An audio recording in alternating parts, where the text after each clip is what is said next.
this week. Kami sa Rawang. Let us go around Sierra Madre. Wow, sir. Through a route never seen before. Yes, sir. Rivers. Unpaved. Single tracks. Rock gardens. Less traveled. Steep. Untouched. Through the heart of the mountains and valleys you see from the road. This is Sa midway ng Cuyambay. Sierra Loop. Off-road. Ilang ba ito yun?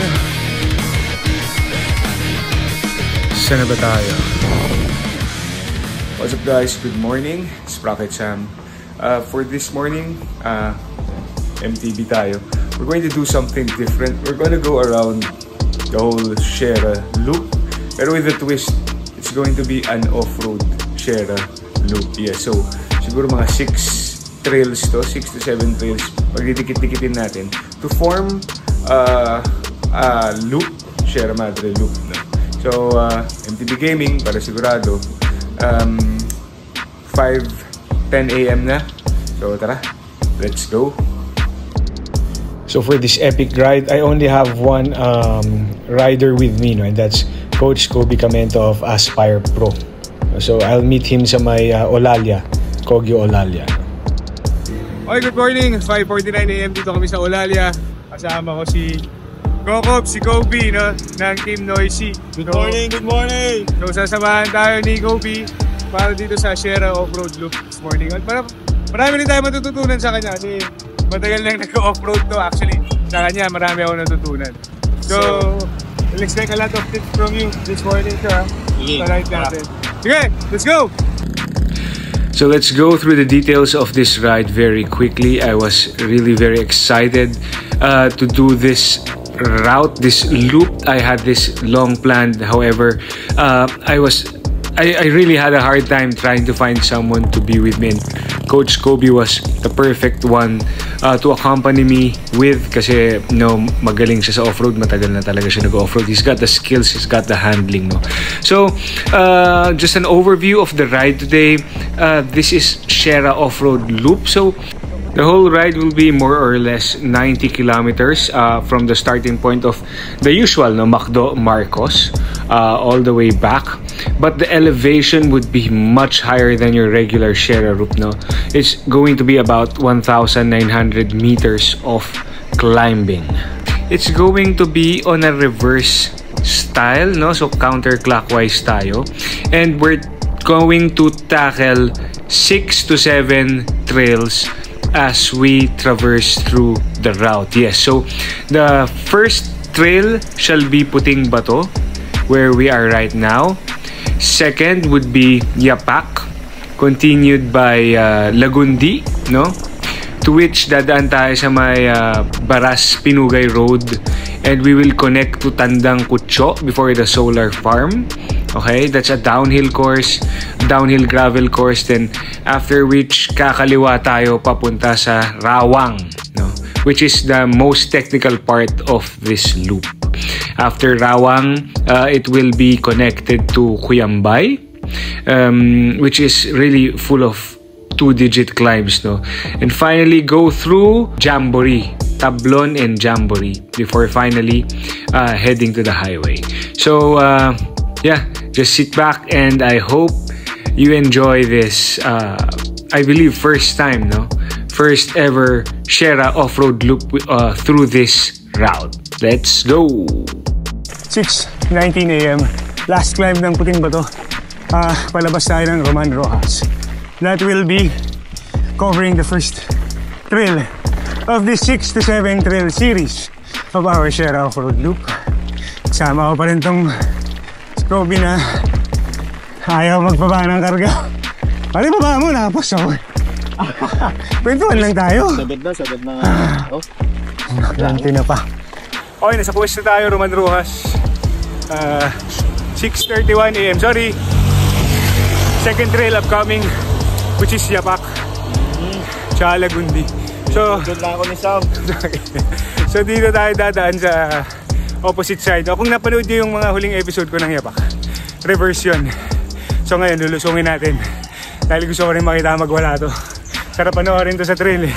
Ay, ang galing eh. So, this is trail number 2 and 3 on our list. Ang kunit dito. Pakakunat na itong ahon na to. Pa 25th hill, no? Oo. Sige. Haba nito. Let's go! So, entering Yapak Trail now on this arc. So, entering Yapak Trail now. This is doing it on the regular route, which is pabulusok, no? Pababa. So, doing Yapak in the regular way is really much fun and more technical, no? Yes, pero kaya ng gravel. First time ko to tinira ng MTV. Usually gravel kami dito. Dito, Plar. Okay, so climb of Yapak. Medyo steep dito with grades maximizing at 16-17%, no? If not 18. So medyo may tataligan siya. Sa 320 watts tayo ngayon. Anyway, malabas na rin ang araw sa wakas. It's 6:41 AM. Okay, so after ng Yapak, lulusong tayo ng Lagundi. Okay, so lusong na ng Yapak. Yeah, this is just short, maybe about 700 meters. However, you really can't go too fast because at the exit, it's a very sharp turn towards the left to go to Lagundi. Okay, so that's Yapak done. Second trail done. Onwards tayo sa Lagundi. Okay, so this is the third trail on our 7 trail series. This is Lagundi, no? So from the route that we came from, this is mostly downhill, no? So, and si Kobe nagwala na. Ang bilis, ang galing niya talaga sa DH. Dyan ko siya talaga idol, no? Na ma-maximize niya yung skills niya sa berm, sa cornering when it comes to DH. So Lagundi is I would say it's quite intermediate. You've got small drops, you've got corners where you could berm through, and the terrain is mostly hard-packed soil. So hindi siya maputik, wag lang uulan, no? Wag lang uulan. So that's the third trail on our list, Lagundi. Onwards tayo sa Baras Pinugay Road, no? Where we will go to Tandang Kutso. So still here at Pantay Pinugay climb. We have about 120 meters of elevation left and 1.5k to go. Hindi pwede sa pasted to, pare. Nagugutom na ako. So, roadies, sarap mag-ensayo dito. Walang abala, dire-diretsong ahon. Malapit lang to. Kung ayaw nyo dumaan dun sa trail, hindi na kayo makakadaan dun eh. Daan kayo sa may Morong sa Titing Kabayo. May lusutan dun. Pakaliwa ng Lagundi. Sarap pag-ensayo dito. Repeats, no? Pag roadie. Walang sasakyan. Walang sasakyan. Oo, ingat lang kayo sa mga bangaw. Mga bangaw na nakapark sa hangin, puta. Hindi ka ako makalunok ng isa, buti nadura ako. Sa lusong, Brad, puta. Ano ko? Hayop na lang ako yun. Nutrition na mo. So okay, grind lang ulit kami. Last 1.5k to go. Okay, so ito na yung pinaka-finaling ahon. Diba kunat, Brad? It's 16%. 14, pero 16 yan. Delay lagi itong Garmin. Anong kunat? 18. 18 sa'yo? O 18%. Ito ta. Buti ba? Unrestricted eh, no? Oo. Yung sa dulo? Oo. After ng river crossing, parang ito yun. Okay. So finally, tapos na yung ahon. And to get to Tandang Kutso area na may fire road. Kasi dead end dyan, no? Dead end dyan sa may Pinugay Solar Park. So in 80 meters, kakanan tayo dito sa parang passage na off-road, no? Okay? Kanan dyan. Wow po. Sana walang putik. Ayos. Okay. So, this is just a short part. Parang joining lang sa Pantay Pinugay Road and this next road. No. Uy.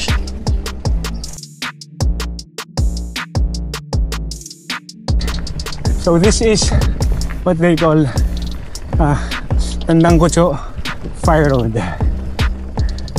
So, babalagtasin lang natin to.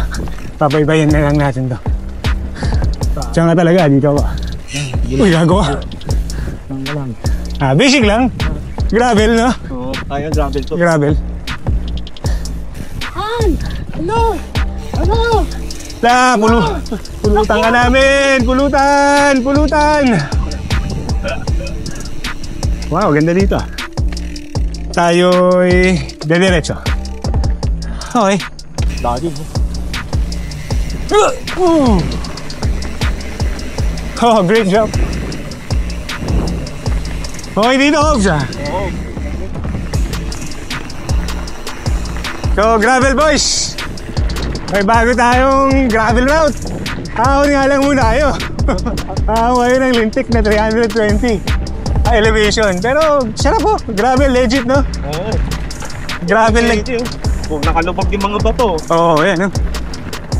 Hindi siya buhay. Okay. Oo, hindi siya buhay. Correct. Oh, ganda! Good morning! Look at that. Uy, ang ganda. Brad, ganda. Okay, so for the next 1.8 kilometers, I assume puro fire road tayo. Nothing technical. Sobrang basic. Sobrang basic. Gravel friendly. Ano, road bike friendly. Hindi ubra road. Okay, so resume tayo after ng 1.7 kilometer. Okay, so next trail, 5th trail, Rawang. Lumagpas kami, dapat dito. Pasok lang dito. May technical na part daw dito eh. Lusong ah. Lusong siyempre. Lulusungin natin ba? This is a rocky climb. Pero still, I'd say this is still gravel friendly, no? So, the terrain is very much similar to what you see in Cuyambay. So we're at 15% now. Kaliwa pare. Yes sir. Oh yeah. So yes. So yung ruta says here. Pero I will check. So we took a wrong left turn. Ang tama is diretso. Ay, walang daan? Saan po yung daan, kuya? Wala pong lusot to? So that's my usual problem when plotting routes on the computer only without actually being there. Especially when it's off-road, you know, the satellite views cannot be seen anymore. So, mali. We shouldn't have turned left. Dapat dumiretso sa kanina. Ngayon, saan? Wait lang, check natin sa mapa. So, nililigaw na kami ni Coach. Na-navigate muna ako. So we find ourselves in the middle of this junction with a road leading to the left and to the right. Good thing may signal, no? May 1 bar na tiniis namin, tsinagaan namin para ma-check sa Google Maps at masilip kung saan ang pwedeng maging lusutan. Okay, so nag-check na kami ng mapa. Dito, patuloy sa ruta natin pa Rawang. So dito, saan nga ito? Batlag Falls, no? Medyo mahaba pa siya. Tapos nakalagay sa map, Batlag Trail. So, Batlag Trail, no? daanan talaga siya. Oo. Kaso since medyo out and back siya, no, tumbukan, ang target talaga natin is yung loop. So siguro sa future bisita, pwede. dito tayo. Sa ngayon, stick tayo sa ruta. May tagos ata papuntang Daranak. Ayoko magbutas ngayon. Oo, ayoko. Ano muna tayo? Exi lang muna. Saan na yung mga trailblazing mo? Sige, so baba na kami dito. Ayan. First timer, so hindi ako magsispeed masyado. Okay, ganda dito pare. So, marami siyang buhay na bato. Marami. Mahihirapan gravel dito. Pero kaya. Pero hirap. So this part is mostly downhill with grades na sa pagkakaalala ko, the grades are at around 7 to 10%, no? And maraming buhay na bato. And marami rin siyang hindi lang halata sa video, no, but the surface are very uneven, no? So alalay talaga. I really can't go fast as this is my first time. Yan, especially on this part, no? So bulusok siya dito. Bulusok siya. Buti na lang din, and the terrain is dry. I could imagine that this would be a very hard trail, especially if it's even slightly wet lang, no? This is going to change. Ika nga nila, from mild to wild, just add water. Anak ng tinapa. Pero kung ako papipiliin, Dito. ito. So we tried our luck first on the left.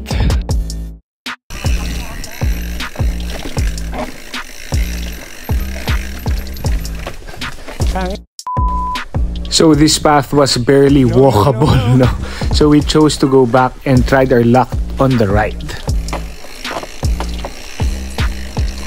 So it turned out that the right path towards our to continue the loop was on the right, except that this part is very steep. Hindi lang halata sa video, but it's very steep. I think mga nakasa negative 12% grade to minimum. So talagang parang kinakain ka pababa. And since there's a lot of vegetation and plants, the soil is very damp, which makes it a bit loose and madulas, no? So tukod ako dito. It's just not really that obvious on the video, but sobrang grabe yung ruts niya, especially dun sa left. Halos katuhod yung lalim niya, and madulas na rin, no? And halos madulas na rin to, medyo basa siya. So let's not risk it. The route also resumes here, no? Tama, sa diretso. Tama yung ruta. Dito kami galing dyan. May parts na linakad, pero siguro 70% rideable naman to. Itong bulusok na to. Yun. May sector lang talaga na kailangan mong bumaba. Correct. Pero hindi talaga over gravel, no? Kaya. Hindi kaya gravel, lakad buong section. Pwede pa rin gawin ng gravel yung loop, pero dito sa section ng Rawang ba to o Tandang Kutso, lakad talaga. O tara, okay ka na? Ganda, oh. Check nga natin din yung view. Yun, oh. Wow! Ay, wow! Wow, sir. Lalapitan ko yan, sir.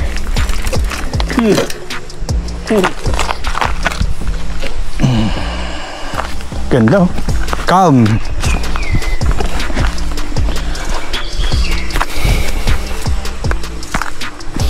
Uy, puta.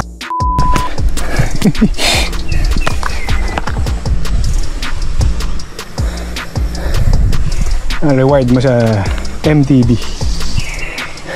Views like that, bro. Okay, river crossing. And the oras.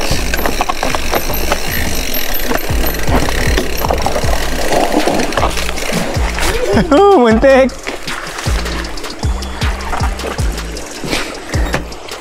Masukal. Kaya pala dito ako dun. Ayaw na. Masahin mo na dalawa kong pangit sa pakiram. Correct. Malalim, ha? Oo. Sarap, lamig. Oo nga. Uy, bilisan mo.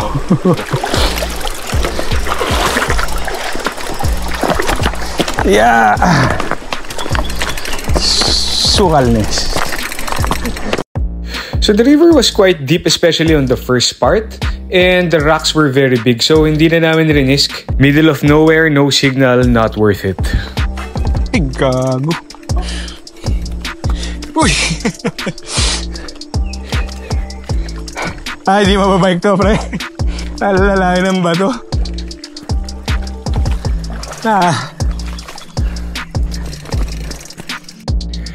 So the road out of the river is obviously all climbs, no? So paahon tayo dito.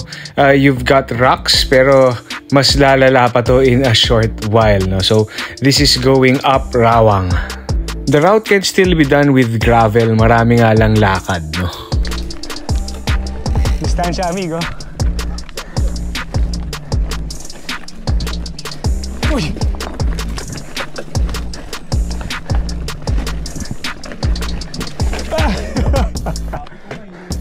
Kinginang ba ito yan, oh? Buti nga, umabot ka pa dyan. So the rocks on this part were very bulging and makes the surface really very hard to ride on. Not to mention that the grade is very steep here. I think nasa 10 or 11% plus the rocks, which makes riding it very, very difficult. Okay, so Rawang na tayo. Okay. Pinatikim na tayo ng Rawang ng kanyang ilog at ang kanyang mga ruts na malalalim. So, next stop natin ay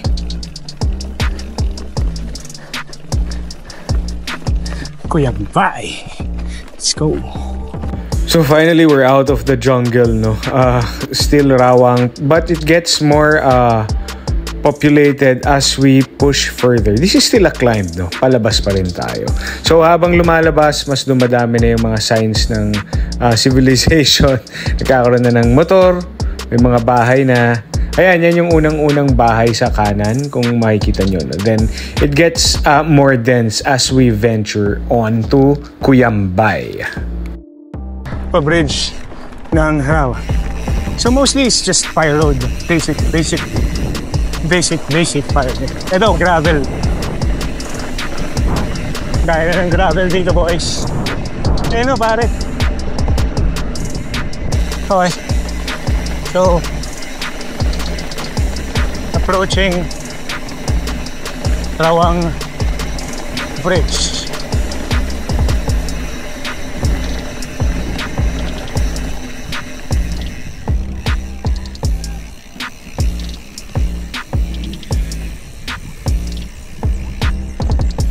Oh, ganda. Doon tayo galing sa baba, oh. Di ba? Doon tayo galing sa baba, pare. Rawang Bridge. Ay. So, andito na tayo sa pang-exit ng Rawang. Kitang-kita tayo naman yung naahunin, tas may konting river crossing tayo. Ayun na si Kobe. So, oh, ito na yung Cuyambay. Yes, Cuyambay na to. I remember this part. And this is Cuyambay. Wow! Cuyambay na to. Correct, ha?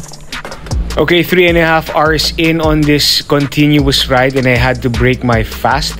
So my opener, of course, is Badass Fuel. I've tried it so many times already. Literally no bull, it works and I highly suggest you try it too. Oh, I have a 10% discount if you would be using my promo code. You could find it on the descriptions below. Just use it for a 10% discount, no?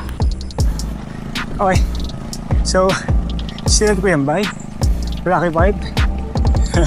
Tuhod si Tokobs, yung malinang linya. Buhay na ba ito rin kasi siya? Buhay na ba ito, eyeball? Ep.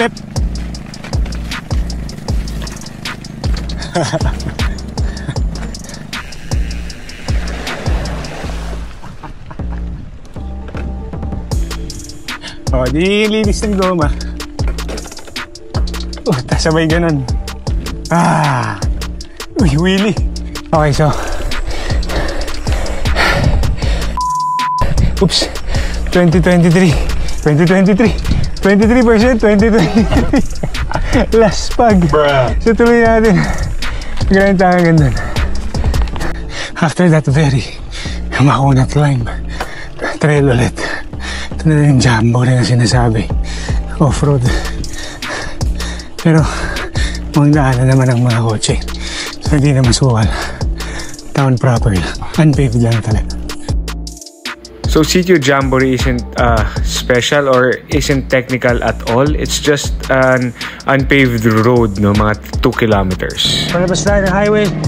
Saan part ng highway? We'll find out in 5, 4, 3, 2, 1. Okay, dito. Okay, alam ko na ba? And there you have it. That's our Sierra off-road loop. That's 7 trails in one solid off-road loop, no? So, on our way na sa may boso-boso so we can have our lunch and coffee. Okay, so nandito tayo sa Cafe Una. Tapos na yung ating Sierra off-road loop. Dito pa rin si Coach Kobe. Ayun, pagod na. Pagod na, hindi na kami nakapag survival. Yun sana, no, yung panapos. Pero okay na, kota-kota na rin tayo. Ang importante yung nandun talaga. Actually, nag-uusap nga kami, no, for the upcoming event. Hindi ko alam kung kasama yung Kuyambay. Pero, ano maganda mag-ensayo doon, lalo sa Rawang. Yung Rawang. Grabing technical. Technical talaga, sobra. Pwede mong balik-balikan yun. Oo, yung part lang na yun. Sa susunod siguro kung ano, maski wag na through the whole trail. Direkta ka na highway, pasok ka doon sa Rawang. Pag maging ride namin yun sa mga susunod. Rawang, tapos diretso ka ng yung ilog ulit. Kuyambay? Hindi sa ilog. Yung ang pangalan nun. Yung Kutso. Nalimutan ko yung pangalan ng ilog. Basta yun. Mamaya, pag nag-review kami ng ride, malalaman yun. Batlag? Oo, yung Batlag. Oo, pwede. So, ayun yung bikes. Okay naman. Sa Kuyambay lang talaga dumumi. You know? So, lahat ng ride na yun, separately, alam ko yung Yapak. Nagawan ko na yun ng, nagawa na yun ng vlog. Pati yung, puting bato. Check nyo na lang, no? Etong ruta to, syempre, lalagay din namin. So, Iba to. oh, try nyo. Ipopost ko yung GPX lahat sa description. So, message nyo lang din ako kung may gusto ko yung tanong. Kasi coach, gusto ko magpaturo. Kobe kami yun to. Hanapin nyo na lang. Naaral niya talaga yan. So, if you like the content, guys, I hope you could support us by liking and subscribe. Okay? So, thanks, and we'll see you next time. Bye-bye.